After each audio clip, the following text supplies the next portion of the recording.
What is alive and what is not alive. तो कोई चीज़ जिंदा है, कोई चीज़ जिंदा नहीं है। इस चीज़ का डिफरेंस हम लोग कैसे बता सकते हैं? अगर हम लोग एक डॉग को रनिंग करते हुए देखते हैं, काऊ को जुगाली करते हुए देखते हैं, इंसान को चिल्लाते हुए देखते हैं, तो हम बोल सकते हैं कि इनमें कोई ना कोई मूवमेंट हो रहा है और ये लोग अलाइव है। पर क्या हो अगर ये लोग सो रहे हो, स्लीपिंग कर रहे हो, क्या तब भी इन लोग को अलाइव बोलोगे? ऑफ कोर्स, क्योंकि सोते टाइम भी उनका ब्रीदिंग एक्टिविटीज़ आप लोग सेंस कर पाओगे। चलो अब प्लांट्स के बारे में बात करते हैं। प्लांट्स तो चिल्लाते भी नहीं है, फिर आप कैसे कहोगे कि प्लांट जिंदा है? तो आप बोल सकते हो कि प्लांट्स हरा है, लेकिन क्या जो पार्ट ऑफ प्लांट्स हरा नहीं है, क्या वो जिंदा नहीं है? तो आप कहोगे कि हाँ, प्लांट्स जो है वो टाइम टू टाइम अपना ग्रोथ दिखाता है। टाइम टू टाइम प्लांट जो है वो ग्रो करके बड़ा होता है और हम बोल सकते हैं कि प्लांट्स अलाइव है। तो इन अदर वर्ड्स हम लोग बोल सकते हैं कि कोई चीज़ अलाइव है या नहीं, ये हम लोग मूवमेंट से पता लगाते हैं। हम लोग देखते हैं कि क्या वो ग्रोथ रिलेटेड मूवमेंट है, मतलब वो प्लांट या एनिमल ग्रोथ शो कर रहा है, या वो मूवमेंट शो कर रहा है ब्रीदिंग करके। लेकिन आप प्लांट को ऑब्जर्व करोगे, जैसे 1 घंटा के लिए आप प्लांट को ऑब्जर्व किए, उस समय में तो प्लांट बिल्कुल ग्रो करके आपको नहीं शो करेगा। या कुछ ऐसे एनिमल्स भी होते हैं जो ब्रीद करते हैं पर पता नहीं चलता, वो कोई विजिबल मूवमेंट्स नहीं दिखाते हैं। तो इन सब बातों से हम लोग बोल सकते हैं कि हाँ, विजिबल मूवमेंट से हम लोग नहीं बता सकते कि वो ऑर्गेनिज्म जो है वो अलाइव है या नहीं। तो इसीलिए यहाँ लिखा गया है कि so using visible movements as the defining characteristics of life is not enough.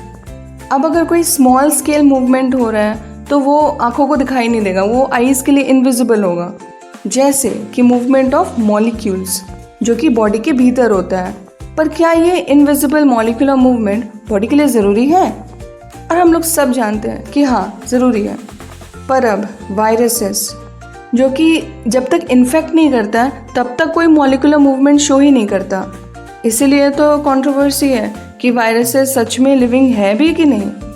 हम लोग पहले से ही जानते हैं कि लिविंग ऑर्गेनिजम्स काफ़ी ऑर्गेनाइज्ड स्ट्रक्चर है, सिस्टमैटिक है।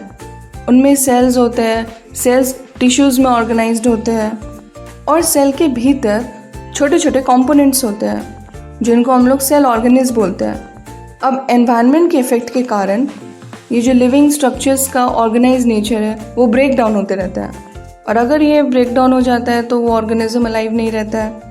इसीलिए लिविंग बींग्स को, लिविंग क्रिएचर्स को अपने आप को रिपेयर करते रहना पड़ता है ताकि वो लोग अपने स्ट्रक्चर्स को मेंटेन कर पाए।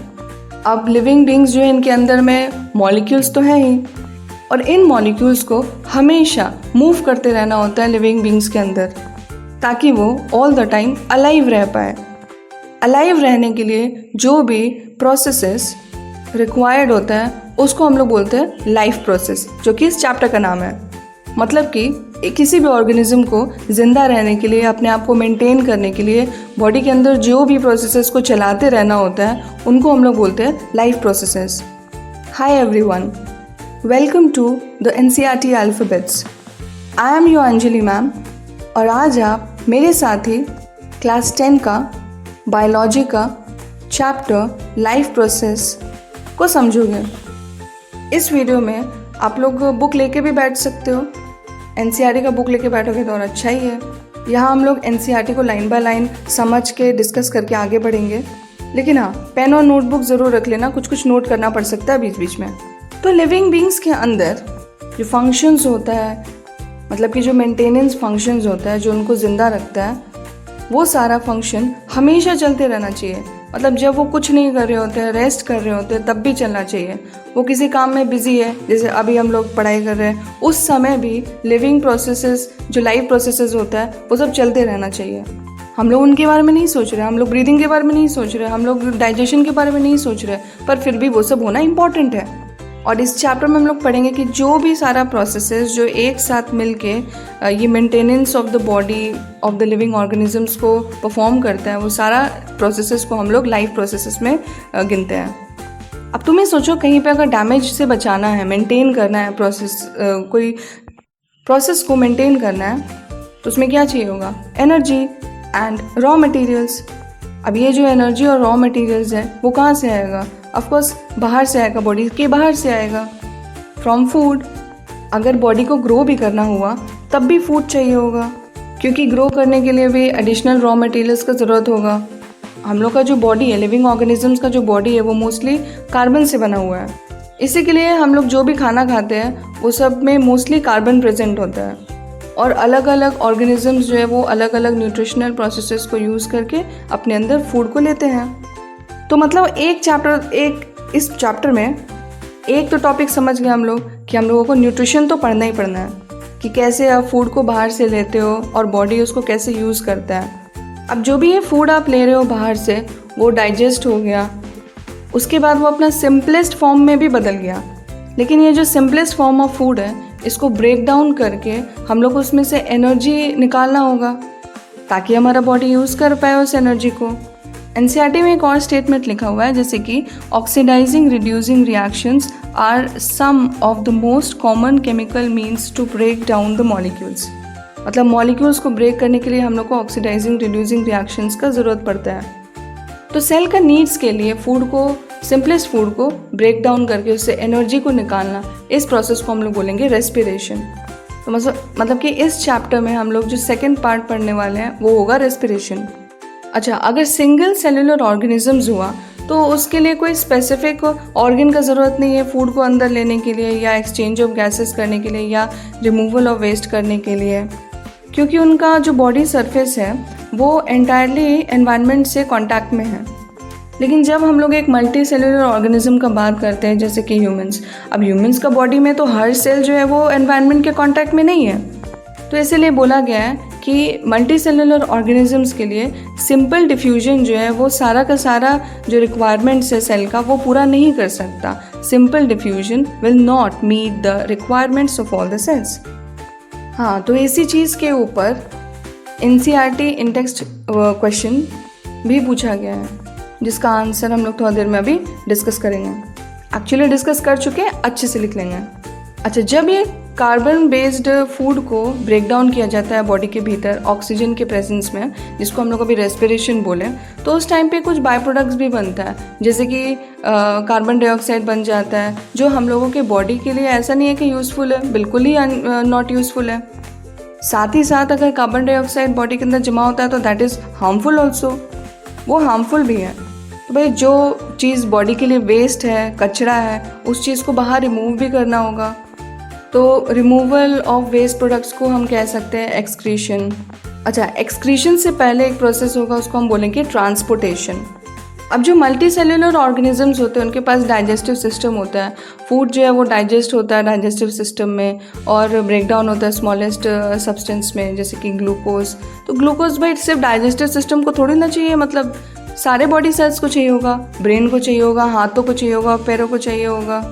तो यहाँ पे ट्रांसपोर्टेशन का ज़रूरत है, मतलब डाइजेस्टिव सिस्टम से बाकी सारे सिस्टम्स को भी ग्लूकोज मिल पाए। मतलब हार्ट भी तो बोलेगा कि हमको भी ग्लूकोज चाहिए, ब्रेन भी बोलेगा कि हमको भी ग्लूकोज चाहिए, मसल्स बोलेंगे कि हम लोग को भी ग्लूकोज चाहिए। भाई हम लोग क्या है, फ्री में बैठे हैं, हम लोग को भी तो ग्लूकोज चाहिए काम करने के लिए। तो यहाँ पे एक रिक्वायरमेंट आता है कि जहाँ पे फूड बन रहा है वहाँ से दूसरे सेल्स तक भी हम लोगों को पहुँचाना होगा फूड को। तो इसको हम लोग ट्रांसपोर्टेशन से कंप्लीट करेंगे, मतलब कि ब्लड से, लिम्फ से सर्कुलेशन करके। तो यहाँ पे हम लोग पढ़ेंगे सर्कुलेटरी सिस्टम को बहुत अच्छे से। अब एक्सक्रीशन जो हम लोग अभी थोड़ी देर पहले बात किए थे, तो एक्सक्रीशन के लिए भी थोड़ा सा ट्रांसपोर्टेशन का ज़रूरत है, क्योंकि जो वेस्ट प्रोडक्ट्स जो सेल्स में जनरेट होगा वो सब भी ट्रांसपोर्ट होकर एक्सक्रीटरी ऑर्गन्स के पास पहुंचना चाहिए, तब जाके बॉडी उसको अच्छे से एक साथ एक्सक्रीट कर पाएगा। एक्सक्रीशन का मतलब अभी बताया था कि removal of waste materials from the body. तो यहाँ पे हम लोग बेसिक 4 प्रोसेसेस को ही डिस्कस करने वाले हैं। रिप्रोडक्शन जो है वो हम लोग अगले चैप्टर्स में डिस्कस करेंगे, जो कि लाइफ ऑफ द पॉपुलेशन, मतलब life of species on earth के लिए इम्पॉर्टेंट है। जैसे हम जानते हैं कि एक इंडिविजुअल अगर रिप्रोड्यूस ना करे तो भी वो ज़िंदा रह सकता है, पर हाँ, continuity and survival of the species के लिए on earth, continuity and survival of species के लिए रिप्रोडक्शन इज़ इम्पॉर्टेंट। ठीक है, साथ ही में नर्वस सिस्टम, जहाँ पे ब्रेन और स्पाइनल कॉर्ड होता है, ये भी हम लोग नेक्स्ट चैप्टर में कंट्रोल एंड कोऑर्डिनेशन में डिस्कस करेंगे। तो 4 बेसिक प्रोसेसेस जो हम लोग यहाँ डिस्कस करेंगे वो है nutrition, respiration, transportation and excretion. तो अभी तक जो भी हम लोग पढ़े उसको लेकर एनसीईआरटी ने कुछ सवाल पूछे हैं, एनसीईआरटी इन टेक्स्ट क्वेश्चन के फॉर्म में। आप लोग वीडियो को पॉज कर लेना इस समय और सिस्टमैटिक वे में इसका आंसर ज़रूर नोट डाउन कर लेना। अब हम लोग बढ़ते हैं अपने फर्स्ट सब टॉपिक की ओर, जिसका नाम है न्यूट्रिशन।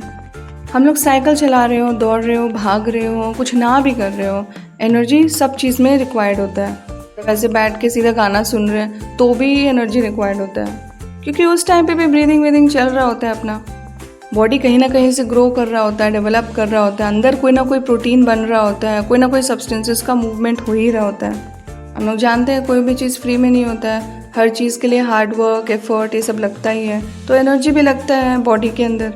और एनर्जी कहाँ से आता है? हम लोग जो फूड खाते हैं उससे आएगा। यहाँ हेल्दी फूड का बात हो रहा है, जंक फूड का नहीं। किसी और दिन बात करेंगे जंक फूड और हेल्दी फूड के बारे में, वो भी डिटेल में। तो ऑन द बेसिस ऑफ कि कोई किस तरह से खाना को अंदर ले रहा है या खुद से बना रहा है, there are 2 types of organisms. हम लोग कहेंगे एक होता है ऑटोट्रॉप्स और एक होता है heterotrophs. Autotrophs autotrophic mode of nutrition को फॉलो करेंगे और हेटेरोट्रॉप्स हेटेरोट्रोपिक मोड ऑफ न्यूट्रिशन को फॉलो करेंगे। ऑटोट्रॉप्स जो होते हैं वो लोग इनऑर्गेनिक मटेरियल्स जैसे कि वाटर, कार्बन डाइऑक्साइड को यूज़ करके ग्लूकोज को बना लेते हैं और ऑक्सीजन को भी बना लेते हैं। ऑटोट्रोपिक मोड ऑफ न्यूट्रिशन का एग्जाम्पल है, मतलब कि ऑटोट्रोप्स का एग्जाम्पल है green plants and some bacteria. अब अगर हम लोग बात करें हेटेरोट्रोपिक मोड ऑफ न्यूट्रिशन का, तो जो हेटेरोट्रॉप्स होते हैं वो लोग ऑटोट्रोपिक मोड ऑफ न्यूट्रिशन पे एक तरह से डिपेंडेंट होते हैं। मतलब ऑटोट्रॉप्स पे ये लोग फूड के लिए डिपेंडेंट होते हैं। ये लोग अपना खाना खुद से नहीं बना सकते, हाँ, लेकिन बने हुए खाने को ये लोग अपनी बॉडी के अंदर लेते हैं, फिर उसको एंजाइम्स की मदद से तोड़ देते हैं। इसी तोड़ना को हम लोग डाइजेशन बोलते हैं। हेटेरोट्रोपिक ऑर्गेनिजम्स में हम लोग एग्जाम्पल ले लेंगे एनिमल्स एंड फंजाई। इसको लेकर भी इन टेक्स्ट क्वेश्चन में एक क्वेश्चन को पूछा गया है, जिसका आंसर हम लोग को उस समय में भी कुछ देर में डिस्कस कर लेंगे। तो अब ब्रॉडली हम लोगों को पढ़ना है ऑटोट्रोपिक न्यूट्रिशन। अब ऑटोट्रोपिक मोड ऑफ न्यूट्रिशन जब हम लोग पढ़ रहे हैं तो ऑटोट्रोप्स में एक प्रोसेस होता है जिसको हम लोग बोलते हैं फोटोसिंथेसिस। अब सबको ही पता होगा फोटोसिंथेसिस क्या होता है। The process of converting carbon dioxide and water into carbohydrates in the presence of sunlight and chlorophyll is called photosynthesis। मतलब कि कार्बन डाइऑक्साइड और वाटर को यूज़ करके सनलाइट के प्रेजेंस में, क्लोरोफिल के प्रेजेंस में भी ग्लूकोज को बनाना, इसको हम लोग बोलते हैं फोटोसिंथेसिस। इसका इक्वेशन जब हम लोग लिखते हैं तो कुछ ऐसा होगा, 6CO2 + 12H2O arrow chlorophyll sunlight के प्रेजेंस में, उसके बाद बनेगा C6H12O6 जो कि ग्लूकोज का फॉर्मूला है, याद रखना है, प्लस 6O2 + 6H2O। यहाँ पे जो प्लांट्स में ऑक्सीजन बन रहा है वही हम एनिमल्स लोग और बाकी ऑर्गेनिजम्स लोग ब्रीद करते हैं। प्लांट्स जो है ये ग्लूकोज को यूज़ करते हैं इमीडिएटली भी, और जो ग्लूकोज वो लोग इमीडिएटली नहीं यूज़ कर पाते हैं उसको वो लोग स्टार्च के फॉर्म में स्टोर कर लेते हैं। कुछ ऐसा ही प्रोसेस एनिमल्स के बॉडी में भी होता है कि जो फूड हम लोग इमीडिएटली नहीं स्टोर कर पाते हैं ग्लूकोज, वो ग्लाइकोजन के फॉर्म में स्टोर हो जाता है एनिमल्स का बॉडी में, इन लिवर एंड मसल्स। अब बेसिक इंट्रोडक्शन के बाद हम लोग देखेंगे यहाँ पे कि क्या क्या है स्टेप्स ऑफ फोटोसिंथेसिस या फिर what happens during the processes of photosynthesis. तो यहाँ पे 3 चीज़ें होता है। सबसे पहला चीज़ है absorption of light energy by chlorophyll.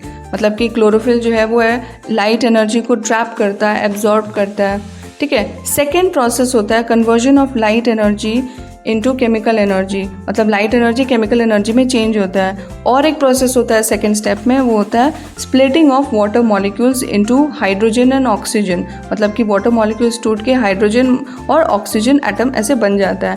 उसके बाद थर्ड स्टेप होता है reduction of carbon dioxide into carbohydrates. यहाँ पे कार्बोहाइड्रेट्स मतलब कि ग्लूकोज बोल रहे हैं, मतलब कार्बन डाइऑक्साइड का रिडक्शन होता है और वो कार्बोहाइड्रेट बन जाता है, ग्लूकोज बन जाता है। अच्छा, रिडक्शन हो रहा है ये कैसे पता? क्योंकि कार्बन डाइऑक्साइड में हाइड्रोजन का एडिशन होगा तब जाके वो ग्लूकोज बनेगा, तो addition of hydrogen is called reduction. ये जो सारा स्टेप्स है ये सब इमीडिएटली वन आफ्टर अनदर नहीं होता। ऐसा नहीं है कि पहले फर्स्ट होगा, सेकंड होगा, थर्ड होगा। हो सकता है कि फर्स्ट स्टेप होके रुक जाए या 2 स्टेप साथ में हो जाए फिर रुक जाए, थोड़ा टाइम बाद हो। फॉर एग्जांपल जैसे डेजर्ट प्लांट्स होता है, वो लोग रात को ही, नाइट में ही कार्बन डाइऑक्साइड को टेकअप कर लेता है, अपने अंदर ले लेता है, फिर एक इंटरमीडिएट को बनाता है और उसके बाद दिन के समय में, डे टाइम में फिर वो लोग क्लोरोफिल के प्रेजेंस में लाइट एनर्जी को एब्जॉर्ब करता है और फिर उसके बाद जाके वो लोग ग्लूकोज को बनाता है। अब हम बात करें अगर कंपोनेंट्स ऑफ अबव रिएक्शन के लिए, मतलब कि फोटोसिंथेसिस के रिएक्शन के लिए, तो क्या होगा? तो 4 चीज़ें हैं जो ज़रूरी है फोटोसिंथेसिस के लिए। फर्स्ट है sunlight, second is chlorophyll, third is carbon dioxide and water. एक लीफ के क्रॉस सेक्शन को अगर हम लोग केयरफुली ऑब्जर्व करें माइक्रोस्कोप में, तो हम लोग नोटिस करेंगे कि उसमें कुछ स्मॉल ग्रीन सेल्स हैं, ग्रीन डॉट्स है, जिसको हम लोग बोलेंगे सेल ऑर्गेनेल्स है, वो क्लोरोप्लास्ट। ठीक है, तो सेल के भीतर जो ऑर्गेनेल जिसमें क्लोरोफिल प्रेजेंट होता है उसको हम लोग बोलते हैं क्लोरोप्लास्ट। ठीक है, ये जो डायग्राम है ये बहुत इंपॉर्टेंट है, इसको लेके एग्जाम में क्वेश्चन भी पूछा है कि कौन सा पार्ट है जहाँ पे फोटोसिंथेसिस होगा। तो जहाँ जहाँ क्लोरोप्लास्ट प्रेजेंट है, वो जो मिडिल सेक्शन है, वहीं पे फोटोसिंथेसिस होगा। तो इस डायग्राम को लेके ऐसे लेबल करके एमसीक्यू में क्वेश्चन पूछ चुके हैं। तो अब हम लोग पढ़ेंगे वो एक्सपेरिमेंट्स जो फोटोसिंथेसिस से रिलेटेड है, जिससे एग्जाम में क्वेश्चन आता है। ऐसे नहीं एक्टिविटी है तो एग्जाम में एक्टिविटी से क्वेश्चन नहीं आएगा, पूछते हैं वो लोग। एक बार स्टेप बाय स्टेप एक्टिविटी को भी समझ लेते हैं। पहला एक्टिविटी जो एनसीईआरटी में यहाँ पर डिस्कस किया हुआ है वो है to demonstrate that chlorophyll is necessary या एसेंशियल फॉर फोटोसिंथेसिस। तो एक्टिविटी नंबर 1 है, इसमें हम लोग एक पॉटेड प्लांट को लेंगे जिसमें वेरीगेटेड लीफ होगा। वेरीगेटेड लीफ मतलब कि कुछ पार्ट्स इसका ग्रीन होगा, कुछ पार्ट इसका नॉन ग्रीन होगा। फॉर एग्जांपल मनी प्लांट या फिर क्रोटॉन प्लांट। इस प्लांट को हम लोगों को डार्क रूम में रखना है फॉर 3 डेज, ताकि इसका सारा का सारा स्टार्च जो है वो यूज्ड अप हो जाए, ख़त्म हो जाए, ये नया स्टार्च कुछ अपना ना बना पाए। तो इसके लिए हम लोग इसको डार्क रूम में रख देंगे ताकि ये डिस्टार्च हो जाए। अब जाके हम लोग उस पॉटेड प्लांट को निकालेंगे और हम लोग उसको 6 आवर्स के लिए सनलाइट में रख देंगे। उसके बाद हम लोग उसका लीफ को प्लग कर लेंगे, तोड़ लेंगे और हम लोग उसका ग्रीन एरियाज़ को मार्क कर लेंगे। फिर हम लोग लीफ को बॉइलिंग वाटर में डालेंगे ताकि उसका सेल मेम्ब्रेन जो है वो ब्रेक हो जाए, और जब हम लोग आयोडीन सोल्यूशन को यूज़ करें तो आयोडीन सोल्यूशन उसके अंदर जा पाए। तो बेसिकली हम लोग सेल मेम्ब्रेन को ब्रेक करने के लिए हम लोग यहाँ पे, ताकि लीफ का जो सेल्स है वो आयोडीन सोल्यूशन को एब्जॉर्ब कर पाए, उसके लिए हम लोग यहाँ पे बॉइलिंग इन वाटर को कर रहे हैं। नेक्स्ट हम लोग इसी लीफ को लेंगे और हम लोग इसको अल्कोहल में बॉईल करेंगे, उसमें डुबा के। अब अल्कोहल में बॉईल करने के टाइम हम लोगों को थोड़ा सा केयरफुल रहना होगा। डायरेक्टली अल्कोहल को आपके ऊपर नहीं रखना है, उसको फिर हम लोग एक बड़ा सा वाटर बाथ के अंदर में पानी बॉईल करेंगे, उसके ऊपर वो अल्कोहल का बीकर बॉयल होगा जिसके अंदर लीफ है, जैसे कि हम लोग अभी डायग्राम में देख पा रहे हैं। फिर हम लोग थोड़ा सा वार्म वाटर से वॉश कर लेंगे ताकि उसमें कोई एक्स्ट्रा क्लोरोफिल अगर है तो वो हट जाए। अच्छा, अल्कोहल में हम लोग बॉयल इसलिए कर रहे हैं ताकि ग्रीन कलर ऑफ द जो लीफ है वो हट जाए, क्योंकि ग्रीन कलर जो होता है वो आयोडीन टेस्ट के लिए थोड़ा इंटरफेयर करता है। मतलब आयोडीन जब रहेगा तो हम लोग को ग्रीन कलर की वजह से ब्लू ब्लैक कलर ठीक से दिखाई नहीं देगा, तो इसके लिए हम लोग को क्लोरोफिल को रिमूव करना होता है, वो जो कि हम लोग बॉइलिंग इन अल्कोहल से रिमूव कर लेते हैं। इन सब के बाद अब जो लीफ है वो बिल्कुल कलरलेस हो चुका है, पेल हो चुका है। अब हम लोग इस लीफ को लेंगे और आयोडीन सोल्यूशन में डिप कर देंगे। उसके बाद जब हम लोग लीफ को बाहर निकालेंगे तो हम लोग देखेंगे कि जहाँ जहाँ ग्रीन एरियाज था वहाँ पे ब्लू ब्लैक कलर हुआ है, मतलब ग्रीन पार्ट में तुम्हें ब्लू ब्लैक कलर दिखाई देगा, और जहाँ पे ग्रीन नहीं था वहाँ पे कोई भी ब्लू ब्लैक कलर नहीं होगा। अब यहाँ ब्लू ब्लैक कलर हुआ है, इसका मतलब है कि वहाँ पे स्टार्च जरूर प्रेजेंट था, आयोडीन स्टार्च के साथ रिएक्ट करता है तो वहाँ पे स्टार्च प्रेजेंट होगा, मतलब वहाँ फोटोसिंथेसिस हुआ है। तो ग्रीन पार्ट में फोटोसिंथेसिस हुआ है और नॉन ग्रीन पार्ट में कोई स्टार्च प्रेजेंट नहीं था, मतलब वहाँ पे वहाँ पे फोटोसिंथेसिस नहीं हुआ है। तो इस तरह से एक्सपेरिमेंट कंक्लूड कराता है कि chlorophyll is necessary for photosynthesis. ये तो हुआ क्लोरोफिल का बात। सनलाइट का प्रेजेंस भी हम लोग इस तरह से थोड़ा सा देखते हैं, मतलब sunlight is necessary for photosynthesis, इसका भी एक एक्सपेरिमेंट है। वहाँ पे भी सब कुछ सेम रहेगा। हम लोग एक पॉटेड प्लांट लेंगे, उसका एक पार्ट को कवर कर देंगे जैसे कि फिगर में दिखा रहा है। सेम चीज़ करेंगे, हम लोग बॉइलिंग वाटर में डालेंगे, अल्कोहल में डालेंगे, वार्म वाटर से वॉश करेंगे। इन सब के पहले उसको डिस्चार्ज भी कर लेंगे और फिर 6 घंटे के लिए प्लांट को धूप में भी रख देंगे। इन सब के बाद जब हम लोग आयोडीन सोल्यूशन उसमें डालेंगे तो जो पार्ट कवर्ड था, जहाँ सनलाइट नहीं पहुँच पाया, वहाँ पे कोई फोटोसिंथेसिस नहीं हुआ होगा, है ना, और जहाँ पे लाइट पहुँचा वहाँ पे फोटोसिंथेसिस हुआ होगा। तो इससे समझ में आ जाएगा हम लोगों को कि sunlight is necessary for photosynthesis. अब प्लांट में कार्बन डाइऑक्साइड कहाँ से आता है? ऑफ कोर्स हम लोग जानते हैं वो स्टोमाटा से आता है। Stomata are tiny pores present on the surface of the leaves. Pores का मतलब हो गया होल्स, छोटा छोटा छेद। तो लीव्स के ऊपर जो छोटा छोटा छेद होता है जिससे कार्बन डाइऑक्साइड या गैसेस पास कर पाता है उसको हम लोग स्टोमाटा बोलते हैं। एक्सचेंज ऑफ गैसेस जो है ऐसा नहीं है सिर्फ लीव्स में होता है, वो स्टेम और रूट्स में भी होता है। और स्टोमाटा से लॉस ऑफ वाटर वेपर्स भी होता है जिसको हम लोग बोलते हैं ट्रांसपिरेशन। वही प्लांट जो है वो अगर बहुत ज़्यादा वाटर को कहीं लॉस कर दिया, उसके कारण लॉस ना कर दे, मतलब प्लांट बहुत ज़्यादा वाटर को, उसके कारण वो लोग क्या करता है कि स्टोमाटा को हमेशा खुला नहीं रखता है, मतलब खुलने और बंद करने का वो लोग सिस्टम लगा के रखा है कि जब पानी का कमी रहेगा तब बंद कर देंगे, जब पानी ज़्यादा होगा तब खोल देंगे, या जब गैसेस का रिक्वायरमेंट होगा तब खोल देंगे। अब ये जो opening and closing of stomata हो रहा है ये गार्ड सेल्स के कारण होता है। गार्ड सेल्स जो होता है वो स्वेल हो जाता है जब उसमें पानी भरता है तो, ठीक है, और उसके वजह से स्टोमेटल पोर जो है वो ओपन हो जाता है। फिर वैसे ही जब गार्ड सेल से पानी का लॉस होता है, वाटर का लॉस होता है, तो उस टाइम पे गार्ड सेल्स श्रिंक हो जाता है और वो बंद हो जाता है। अब ये डायग्राम भी इम्पॉर्टेंट है जो हम लोग अभी देख पा रहे हैं, open and closed stomatal pores को। एनसीईआरटी के हिसाब से सेकेंड एक्टिविटी पर हम लोग जो डिस्कस कर रहे हैं उसके हिसाब से अभी हम लोग अपने थर्ड एक्टिविटी पर आ गए हैं। यहाँ हम लोग 2 हेल्दी पॉटेड प्लांट्स को लिए हैं जो कि लगभग सेम साइज़ का है। उसको हम लोग 3 दिन तक डार्क रूम में रखे हैं। अब हम लोग उसको सेपरेट ग्लास प्लेट्स के अंदर, मतलब एक तरह से ग्लास जार के अंदर रखे हैं। अच्छा, डायग्राम के हिसाब से आप लोग देख सकते हो कि एक जो ग्लास जार का जो सेटअप है उसमें हम लोग एक वॉच ग्लास रखे हैं, मतलब एक कटोरी जैसा रखे हैं, दूसरे वाले में नहीं रखे हैं। तो ये जो कटोरी है, वॉच ग्लास है, इसमें है एक chemical potassium hydroxide KOH। Potassium hydroxide जो वो कार्बन डाइऑक्साइड को एब्जॉर्ब करता है। फिर इस पूरे सेटअप को अच्छे से एयर टाइट बना लेना है ताकि इसके अंदर एक्स्ट्रा एयर ना जा पाए। हम लोग ये दोनों सेटअप वाले प्लांट को सनलाइट में रखेंगे 2 घंटे के लिए। उसके बाद हम लोग इसका एक लीफ को प्लग कर लेंगे दोनों का। फिर हम लोग स्टार्च के प्रेजेंस को चेक करेंगे आगे जो हम लोग डिस्कस किए हैं वो सारा एक्टिविटी को फॉलो करते हुए। अब हम लोग देख पाएंगे कि जो फर्स्ट सेटअप है, सेटअप A, वहाँ पे पोटेशियम हाइड्रोक्साइड प्रेजेंस होने के कारण उस सेटअप के अंदर जो ग्लास जार है उसके अंदर में जितना भी कार्बन डाइऑक्साइड था वो सब कुछ एब्जॉर्ब हो जाएगा और उस प्लांट में फोटोसिंथेसिस उस टाइम तक नहीं हो पाएगा। तो उसका जो लीफ है वहाँ पे तुमको दिखाई देगा कि वहाँ पे स्टार्च का फॉर्मेशन हुआ ही नहीं, तो वो ब्लू ब्लैक का नहीं होगा। मतलब सेटअप A जो है वहाँ पे ब्लू ब्लैक कलर का अपीयरेंस नहीं होगा, no starch formation took place, no photosynthesis occurred. लेकिन जो सेटअप B है वहाँ पे कार्बन डाइऑक्साइड प्रेजेंट है और वहाँ पे स्टार्च का फॉर्मेशन हुआ है, तो आपको ब्लू ब्लैक कलर देखने को मिलेगा। This shows carbon dioxide is necessary for photosynthesis. Plants को अदर रॉ मटेरियल्स का भी ज़रूरत होता है जैसे कि वाटर एंड मिनरल्स। वाटर जो फोटोसिंथेसिस में ये लोग यूज़ करते हैं वो सॉइल से लेते हैं ये लोग, है ना, और बाय ऑस्मोसिस, ठीक है, वाटर जो है वो ऑस्मोसिस से मूव करता है इनटू द रूट्स। फिर ये लोग को अदर रॉ मटेरियल्स का भी ज़रूरत पड़ता है जैसे ये लोग नाइट्रोजन, फॉस्फोरस, आयरन, मैग्नीशियम, ये सब भी ये लोग सॉइल से लेते हैं। मिनरल्स का एब्जॉर्प्शन जो है वो एक्टिव ट्रांसपोर्ट से होता है। नाइट्रोजन की मदद से ये लोग प्रोटीन्स का सिंथेसिस करते हैं, बहुत सारे कंपाउंड्स बनते हैं। नाइट्रोजन नाइट्रेट्स और नाइट्राइट्स के फॉर्म में भी लेते हैं और साथ में कुछ बैक्टीरिया होते हैं जो एटमॉस्फेरिक नाइट्रोजन को फिक्स कर देते हैं इनटू द सॉइल और प्लांट उसको टेकअप कर लेते हैं, मतलब ले लेते हैं। ऐसे बैक्टीरिया को हम लोग नाइट्रोजन फिक्सिंग बैक्टीरिया भी बोलते हैं। नेक्स्ट टॉपिक है हेटेरोट्रोपिक न्यूट्रिशन। तो किस तरह का न्यूट्रिशन कोई ऑर्गेनिज्म फॉलो करेगा ये डिपेंड करता है कि वो किस टाइप का है, किस टाइप का फूड उनके आसपास है और वो उसको कैसे ऑब्टेन करेगा। मतलब फूड ग्रास की तरह एक ही जगह पर है या डियर की तरह मूव कर रहा है। ग्रास किसका फूड है? काऊ का। और डियर किसका फूड है? लायन का। इसी से एक मूवी का डायलॉग याद आ गया। डायलॉग अच्छा है इसलिए बोल देते हैं कि एक शेर जब सुबह उठता है तो वो भागता है इसलिए कि अगर वो आज नहीं भागा तो वो भूखा मर जाएगा, और एक हिरन सुबह उठती है और भागती है ये सोचकर कि अगर वो नहीं भागी तो वो मर जाएगी, कोई और उसको खा लेगा।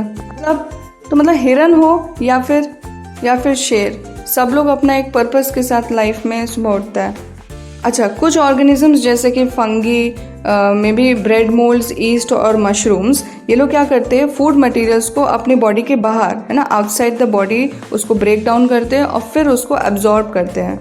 ऐसा मोड ऑफ न्यूट्रिशन को हम लोग सैप्रोफाइटिक या फिर सैप्रोट्रोपिक मोड ऑफ न्यूट्रिशन भी बोलते हैं। इन ऑर्गेनिजम्स को हम लोग सैप्रोट्रॉप्स बोलेंगे। अच्छा, कुछ ऑर्गेनिजम्स ऐसे भी होते हैं जो अपना न्यूट्रिशन को डिराइव करते हैं दूसरे प्लांट्स और एनिमल्स के ऊपर रहकर, उनका बॉडी का फ्लूइड को सक करके उनको मारे बिना, विदाउट किलिंग देम, और एक टाइम पे फिर मार भी देते हैं, जिनको हम लोग बोलते हैं पैरासाइट्स। अच्छा, मोस्टली ऐसा होता है कि पैरासाइट्स जो होता है वो लंबे समय तक ऑर्गेनिज्म को नहीं मारता है, इसलिए यहाँ लिखा है without killing them they derive their nutrition from plants and animals. Example जैसे कि कसकटा, जिसको हम लोग अमरबेल बोलते हैं, ये एक प्लांट है, पैरासाइटिक प्लांट है।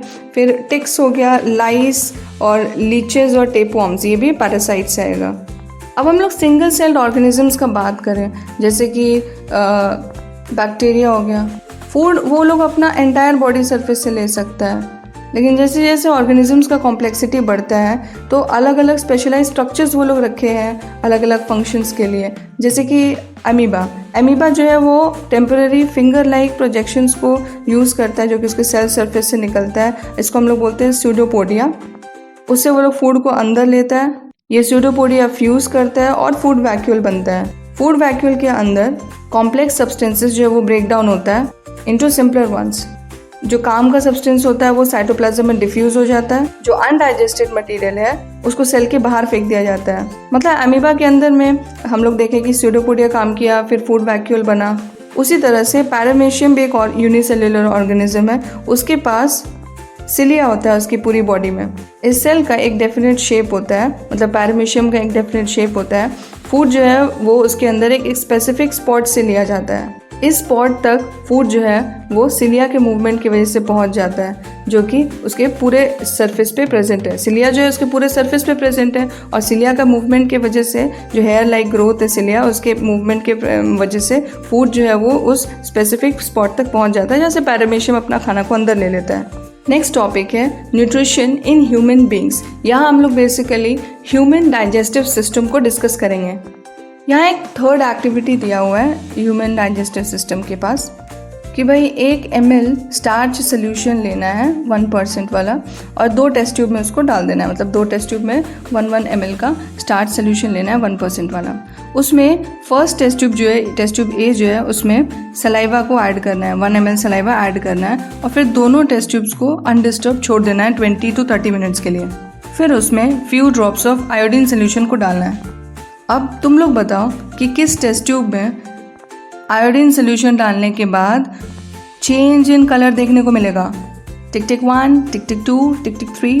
तो अब हम आंसर बता देते हैं। टेस्ट ट्यूब ए, जिसमें स्टार्च भी है और सलाइवा भी है, उसमें कोई कलर चेंज नहीं होगा, ब्लू ब्लैक कलर नहीं देखने को मिलेगा आयोडीन डालने के बाद, क्योंकि सलाइवा के अंदर एक एंजाइम होता है, उसको हम लोग बोलते हैं सलाइवरी अमाइलेज। सलाइवरी अमाइलेज क्या करता है, वो स्टार्च को ब्रेक डाउन कर देता है और कुछ और कंपोनेंट बना देता है, तो आयोडीन से वो रिएक्ट नहीं कर पाता है, इसलिए वहाँ पे हम लोगों को कोई कलर चेंज देखने को नहीं मिलता है, और ब्लू ब्लैक का अपीयरेंस तो बिल्कुल ही नहीं होगा। पर टेस्ट ट्यूब बी में कोई सलाइवा नहीं है, वहाँ पे कोई सलाइवरी अमाइलेज नहीं है, तो इसीलिए वहाँ पे स्टार्च जो है वो ब्लू ब्लैक कलर शो करेगा जब आप लोग आयोडीन सोल्यूशन को वहाँ पे डालोगे। अब हम लोग डाइजेस्टिव सिस्टम को समझने के लिए तैयार हैं, बिल्कुल टू द पॉइंट, लेकिन हम कोई भी डिटेल बिल्कुल छोड़ नहीं सकते। एग्जाम का सवाल है भाई, थोड़ा सा टाइम लेंगे पर फिर भी चैप्टर को बिल्कुल क्लियर करके रखेंगे।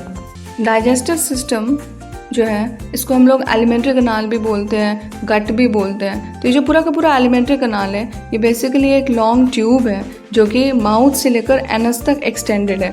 पूरा डाइजेस्टिव सिस्टम का लगभग लेंथ है ऑफकोर्स अप्रॉक्स 9 मीटर्स। सबसे पहले जब हम लोग कोई भी फूड खाते हैं तो फूड जो है वो माउथ के अंदर जाता है।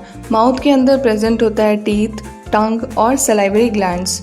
टीथ जो होते हैं वो फूड को अच्छे से क्रश करते हैं, ग्राइंड करते हैं, उसका छोटा छोटा टुकड़ा बना लेते हैं। सलाइवरी ग्लैंड्स जो है उसके अंदर वो सलाइवा को सिक्रीट करते हैं। सलाइवा के अंदर 90% वाटर होता है और सलाइवरी अमाइलेज एंजाइम होता है। तो इस वाटर के कारण फूड जो है वो अच्छे से वेट होता है, सॉफ्ट होता है, ताकि वो soft inner lining of the elementary कनाल से अच्छे से पास हो पाए, तो इसके लिए वो अच्छे से वेट होता है। यहाँ पे एलिमेंट्री कनाल में आप लोगों को देखने को मिलेगा कि बहुत सारे बायो कैटलिस्ट्स मिलेंगे, मतलब बायोलॉजिकल कैटलिस्ट्स, जिनको हम लोग एंजाइम्स बोलते हैं। हर रिएक्शन के लिए कोई ना कोई एंजाइम का ज़रूरत पड़ेगा। यहाँ पे माउथ के अंदर कार्बोहाइड्रेट्स का डाइजेशन होगा इनटू सिंपल शुगर्स, और उसमें हम लोग सलाइवरी अमाइलेज का यूज़ करेंगे। यहाँ कोई प्रोटीन का डाइजेशन नहीं हो रहा है, कोई फैट का डाइजेशन नहीं हो रहा है, सिर्फ कार्बोहाइड्रेट का डाइजेशन हो रहा है इनटू स्मॉलर मॉलिक्यूल्स। इसके लिए यूज़ कर रहे हैं हम लोग सलाइवरी अमाइलेज एंजाइम। अब च्यू करते करते और सलाइवरी अमाइलेज भी काम कर रहा होता है उस टाइम पे, और फूड वेट हो रहा होता है, इन सब को मिक्स कर रहा होता है बिल्कुल टंग जो है वो फूड का मिक्सचर अच्छे से सलाइवा के साथ करवा देता है, और ये सारा प्रोसेस में एक तरह से मिक्सिंग करके हेल्प कर रहा है। पूरा गट में यानी पूरा एलिमेंट्री कनाल में फूड का स्मूथ और रेगुलेटेड मूवमेंट होना चाहिए, ताकि हर पार्ट जो है वो अपना अपना काम ठीक से कर पाए। तो ये जो regular contraction and expansion of the muscles of the elementary कनाल जो होते रहता है, इसको हम लोग बोलते हैं पेरिस्टॉल्टिक मूवमेंट्स या पेरिस्टॉल्सिस। पेरिस्टॉल्सिस पूरा का पूरा एलिमेंट्री कनाल में चलते रहता है। फूड माउथ से फिर हम लोग लेके जाएंगे ओएसोफेगस में। ओएसोफेगस मतलब फूड पाइप में कोई डाइजेशन नहीं होता, कोई एंजाइम प्रेजेंट नहीं है। उसके बाद फूड जो है वो स्टमक में जाएगा। स्टमक एक लार्ज ऑर्गन है जो एक्सपैंड करता है जैसे ही उसके अंदर फूड आता है। स्टमक का जो मस्कुलर वॉल्स है वो mixing of the food with the digestive juices में हेल्प करता है, मतलब डाइजेस्टिव जूसेस और फूड को अच्छे से मिक्स करने में हेल्प करता है। वॉल्स ऑफ द स्टमक जो है वो गैस्ट्रिक ग्लैंड्स होता है उसके अंदर, वॉल्स ऑफ द स्टमक में, और वो गैस्ट्रिक ग्लैंड्स जो है वो गैस्ट्रिक जूसेस को बनाता है। अगेन गैस्ट्रिक जूस के अंदर 3 कंपोनेंट्स होता है, 3 चीज़ें होता है। एक होता है हाइड्रोक्लोरिक एसिड जिसको HCl बोलते हैं, नेक्स्ट होता है प्रोटीन डाइजेस्टिंग एंजाइम जिसको हम लोग पेप्सिन बोलते हैं, थर्ड है म्यूकस। हाइड्रोक्लोरिक एसिड का 2 फंक्शन है। एक तो वो एसिडिक मीडियम को क्रिएट करता है जिसके कारण एंजाइम पेप्सिन एक्टिवेट होता है, और सेकंड फंक्शन ये है कि कोई अगर बैक्टीरिया साथ में आ गया होगा खाने के साथ में तो वो उसको भी मार देता है। तो ये 2 फंक्शंस ऑफ HCl या हाइड्रोक्लोरिक एसिड हो गया। पेप्सिन जो है वो प्रोटीन को डाइजेस्ट करने में हेल्प करता है, और mucus inner lining of the stomach जो है उसको एसिड से प्रोटेक्ट करता है। अब कुछ लोग को आप लोग सुने होंगे कि उनको एसिडिटी का प्रॉब्लम होता है, तो इसमें यही होता है कि म्यूकस ठीक से सिक्रेट नहीं हो पाता है, या म्यूकस जितना सिक्रेट हुआ है उससे बहुत ज़्यादा अमाउंट में एसिड रिलीज़ हो चुका है उनके स्टमक में, जिसके कारण उनको अल्सर्स इन सब का सामना भी करना पड़ सकता है। स्टमक से फूड जो है वो स्मॉल इंटेस्टाइन में जाएगा। स्मॉल इंटेस्टाइन में जाने टाइम पे वहाँ पे एक स्फिंक्टर मसल होता है जो कि एक बार में पूरा एसिडिक फूड को स्मॉल इंटेस्टाइन में नहीं जाने देता है, थोड़ा थोड़ा अमाउंट्स में उसको आगे लेके जाता है। अब फूड जो है वो स्मॉल इंटेस्टाइन में आ चुका है। स्मॉल इंटेस्टाइन में एनवायरनमेंट जो है वो एसिडिक होता है, जैसे स्टमक था वहाँ पे एसिडिक एनवायरनमेंट था, स्मॉल इंटेस्टाइन में अल्कलाइन होता है, सॉरी एसिडिक बोल दिया, अल्कलाइन होता है। स्मॉल इंटेस्टाइन में अल्कलाइन एनवायरनमेंट होता है। अच्छा, स्मॉल इंटेस्टाइन जो है वो longest part of the elementary कनाल है, जो कि बहुत ही छोटे से स्पेस में उसको कॉइलिंग करके फिट किया गया है। कहते हैं कि 6.5 मीटर्स का लगभग लेंथ है इसका, स्मॉल इंटेस्टाइन का। लेंथ ऑफ स्मॉल इंटेस्टाइन अलग अलग ऑर्गेनिजम्स में उनके टाइप ऑफ फूड के हिसाब से डिफरेंट है। जैसे हर्बीवोर्स है, काऊ हो गया, वो लोग ग्रासेस को खाते हैं, तो उनको लॉन्गर स्मॉल इंटेस्टाइन चाहिए होता है ताकि वो लोग सेल्यूलोज को अच्छे से डाइजेस्ट कर पाए। मीट जो है वो ईजियर टू डाइजेस्ट होता है, इसीलिए कार्निवोर्स जैसे कि टाइगर्स जो है उनका शॉर्टर स्मॉल इंटेस्टाइन होता है। ये क्वेश्चन को भी एग्जाम में पूछा गया है कि why herbivores have long small intestine and carnivores have shorter small intestine। अब माउथ में सिर्फ कार्बोहाइड्रेट का डाइजेशन हुआ और स्टमक में सिर्फ प्रोटीन का डाइजेशन हुआ, ठीक है। बाकी स्टमक में कार्बोहाइड्रेट का आगे और कोई डाइजेशन नहीं हुआ, फैट का तो कोई डाइजेशन हुआ ही नहीं स्टार्ट अभी। लेकिन स्मॉल इंटेस्टाइन में अब जब हम लोग आएंगे तो यहाँ पे complete digestion of carbohydrate, protein और फैट हो जाएगा।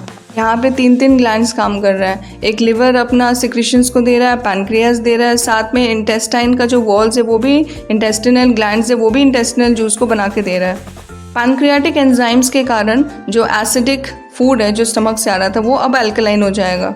बाइल जूस भी फूड को अल्कलाइन बना रहा है, दोनों ही, मतलब पैनक्रियाटिक एंजाइम्स भी इसको बेसिक बना रहा है, अल्कलाइन बना रहा है, और बाइल भी इसको अल्कलाइन बना रहा है। बाइल एक और काम कर रहा है, फैट्स के ऊपर भी वो एक्ट करेगा।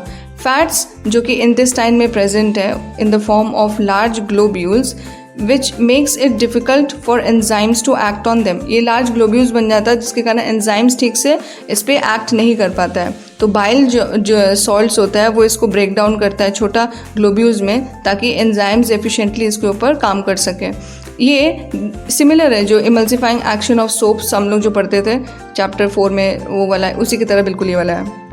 पैनक्रियास जो है वो तीनों तरह का एंजाइम्स को सिक्रीट करता है पैनक्रियाटिक जूस में, ठीक है। तो पैनक्रियाटिक जूस के अंदर हम लोग को ट्रिप्सिन मिलेगा, है ना, हम लोग को पैनक्रियाटिक अमाइलेज मिलेगा और लाइपेज मिलेगा। तो ट्रिप्सिन जो है वो प्रोटीन को डाइजेस्ट करेगा, पैनक्रियाटिक अमाइलेज जो है वो कार्बोहाइड्रेट्स को डाइजेस्ट करेगा, और लाइपेज जो है वो फैट्स को डाइजेस्ट करके मतलब ब्रेक करेगा इमल्सिफाइड फैट्स को। Walls of the small intestine जो है वो कुछ ग्लैंड्स को कंटेन करता है जिसको हम लोग बोलते हैं इंटेस्टिनल ग्लैंड्स, और वो इंटेस्टिनल जूस को बनाएगा। अब ये सारा एंजाइम जो कि बाइल से आ रहा है, इंटेस्टिनल जूस से आ रहा है और पैनक्रियाटिक जूस से आ रहा है, ये सब जब एक्ट करेगा तो उसके बाद जितना भी कार्बोहाइड्रेट होगा वो सब टूट के एक साथ सब छोटा छोटा ग्लूकोज मॉलिक्यूल्स में चेंज हो जाएगा। जितना प्रोटीन्स है वो सब अमीनो एसिड्स बन जाएगा, और जितना फैट्स है वो सब फैटी एसिड एंड ग्लिसरॉल बन जाएगा। यहाँ हुआ सारा फूड का तोड़ फोड़ सारा कंप्लीट हो गया, है ना, स्मॉलेस्ट मॉलिक्यूल वो बन गया, और फूड का सारा ब्रेकिंग तोड़ फोड़ सारा डाइजेशन यहाँ पे पूरा कंप्लीट हो गया। डाइजेशन का मतलब ही है तोड़ फोड़ करना, तोड़ के बिल्कुल सिंपल मॉलिक्यूल में उसको करके ले आना। अब जो फूड डाइजेस्ट हो गया है, ये वॉल ऑफ द इंटेस्टाइन जो है वो इसको एब्जॉर्ब कर लेगा। Inner lining of the small intestine जो है उसमें न्यूमरस मतलब बहुत सारा फिंगर लाइक प्रोजेक्शंस है जिसको हम लोग विली बोलते हैं, वो सरफेस एरिया फॉर एब्जॉर्प्शन को बढ़ा देता है। विली जो है उसमें बहुत सारा ब्लड वेजल्स है, मतलब villi are richly supplied with blood vessels, और वो एब्जॉर्ब्ड फूड को ले लेता है ताकि each and every cell of the body जो है वो उसको यूज़ कर पाए, उससे एनर्जी ले पाए, उससे न्यू टिश्यूज़ को बिल्ड कर पाए और ओल्ड टिश्यूज़ को रिपेयर भी कर पाए। अनएब्जॉर्ब फूड जो है, अब जो फूड नहीं एब्जॉर्ब हुआ वो बचा रह गया, वो वेस्ट है, उसको बाहर निकालना होगा, तो वो सारा फूड जो है वो लार्ज इंटेस्टाइन में चला जाता है। लार्ज इंटेस्टाइन उसका बहुत सारा वाटर को एब्जॉर्ब करता है, और फिर जो मटेरियल बचता है उसको वो लोग एनस से बाहर निकाल देता है बाय, और ये जो यहाँ पे एक स्फिंक्टर प्रेजेंट होता है जो कि रेगुलेट करता है इस वेस्ट मटेरियल का मूवमेंट को, जिसको हम लोग बोलते हैं एनल स्फिंक्टर। तो मतलब माउथ से फूड गया ओसोफेगस तक, फूड पाइप तक, उसके बाद स्टमक में गया, स्टमक में गैस्ट्रिक ग्लैंड्स था, माउथ में सलाइवरी ग्लैंड्स था, और उसके बाद माउथ के बाद ओसोफेगस, ओसोफेगस के बाद स्टमक, स्टमक के बाद फूड गया स्मॉल इंटेस्टाइन में, फिर large intestine and then anus.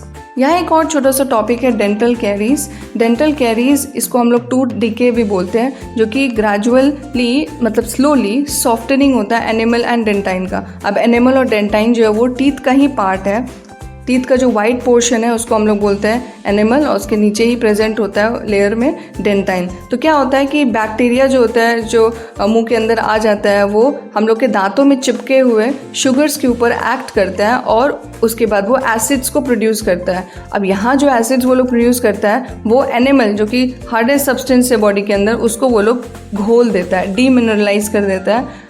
कई बार ऐसा होता है कि जो बैक्टीरिया है वो फूड पार्टिकल के साथ दांत में चिपका ही रह जाता है, और डेंटल प्लाक मतलब दिखने में वो येलो येलो कलर का दिखाई देगा दांत के ऊपर, वहाँ तक सलाइवा भी नहीं पहुँच पाता। Saliva can not reach the tooth surface to neutralise the acid as plaque covers the teeth, क्योंकि प्लेग उसको कवर किया हुआ। प्लेग वो येलो सब्सटेंस है जो कि टीथ में चिपका हुआ है बैक्टीरिया के साथ। फिर जब ब्रश करते हैं हम लोग आफ्टर ईटिंग तो उसके वजह से प्लेग जो है वो रिमूव होता है, और ब्रश करने से वो जगह क्लीन हो जाता है, बैक्टीरिया को वो एसिड्स प्रोड्यूस नहीं करने देता। इसलिए बोला जाता है कि खाने के बाद थोड़ा मुंह में पानी लेके उसको थोड़ा कुल्ला कर लेना चाहिए। अच्छा, अगर हम लोग इसको ऐसे ही छोड़ देते हैं तो माइक्रो ऑर्गेनिजम्स, ये जो बैक्टीरिया है वो पल्प तक पहुंच सकता है और इन्फेक्शन और इन्फ्लेमेशन कर सकता है। इन्फ्लेमेशन जब होगा, इन्फेक्शन होगा तो दर्द भी होगा। एक्चुअली पल्प के अंदर में ब्लड वेसल्स है, नर्व्स है, तो उतना दूर तक अगर टीथ का पहुंच गया अगर, तो कैविटीज़ को क्रिएट करेगा और फिर दर्द होगा दांतों में। अब हम लोग यहाँ पे जो एनसीईआरटी का क्वेश्चन है इसको हम लोग देख लेते हैं, ठीक है, मतलब प्रॉपरली इसका आंसर को लिख लेते हैं। आप लोग भी वीडियो को पॉज कर लीजिए और यहाँ पे इसका सारा आंसर्स को लिख लीजिए। मिलते हैं नेक्स्ट वीडियो में रेस्पिरेशन टॉपिक के साथ। तब तक के लिए गुड बाय, सी यू, टाटा। और अपने कमेंट सेक्शन में ज़रूर बताइएगा कि आप लोग का और क्या डाउट्स है, ताकि हम उसको अगले वीडियो में आंसर कर पाएँ। आप लोग और क्या चाहते हो कि हम कौन सा चैप्टर को पहले कवर करें, ठीक है। अच्छा लगा तो लाइक, शेयर और सब्सक्राइब कर दीजिएगा ताकि हम भी थोड़ा मोटिवेटेड हो जाएं, और अपने फ्रेंड्स के साथ ज़रूर इसको शेयर करिएगा, क्योंकि जितना रीच होगा उतना मोटिवेटेड होकर बात करने में और मज़ा आएगा। मतलब हमको भी लगेगा कि you are liking my work and all that. चलिए तो पढ़ाई करते रहिए और खेलते कूदते रहिए, खुश रहिए। All the best.